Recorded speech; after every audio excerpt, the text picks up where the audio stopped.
the last 2 years. And the best thing we can do to speed up economic growth is to make sure that people and businesses have more money to spend. And that's exactly what the tax cut that we passed in December is doing. Because Democrats and Republicans came together, Americans' paychecks will be a little bit bigger this year.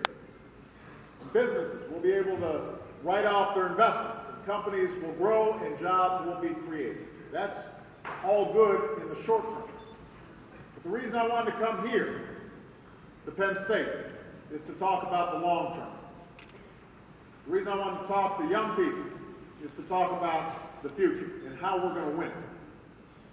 If we want to make up for the millions of jobs that were lost in this recession, but more importantly, if we want to make sure that America is still a place where you can make it if you try, where you can go as far as hard work and big dreams will take you. And we're going to have to make some serious decisions about our long-term economic health. At a time when we're facing stiff competition from other nations for jobs and industries of our time, and I know every young person here feels that pressure. You understand that it's not going to be a cakewalk, this competition for the future, which means all of us are going to have to up our game.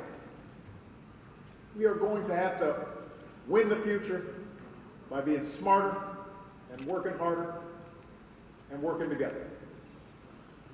If we want those jobs and businesses to thrive in the United States of America, we're going to have to out-innovate and out-educate and out-build the rest of the world.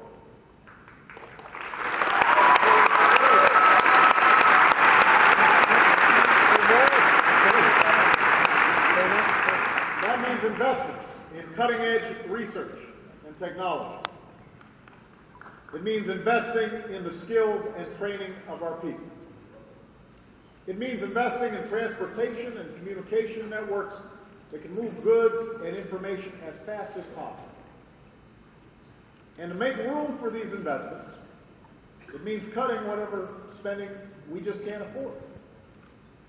So I propose that we freeze annual domestic spending for the next 5 years, which will reduce the deficit by more than $400 billion over the next decade, and will bring annual domestic spending to the lowest share of our economy since Eisenhower was president, meaning since way before most of you were born.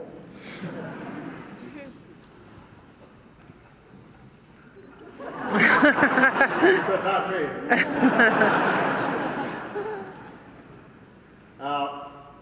Just like Americans do every day, government has a responsibility to live within its means. But we also have a responsibility to invest in those areas that are going to have the biggest impact.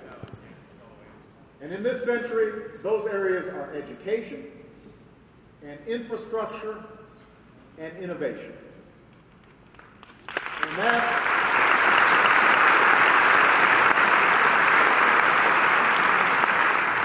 last area, innovation, is why I've come to Penn State today.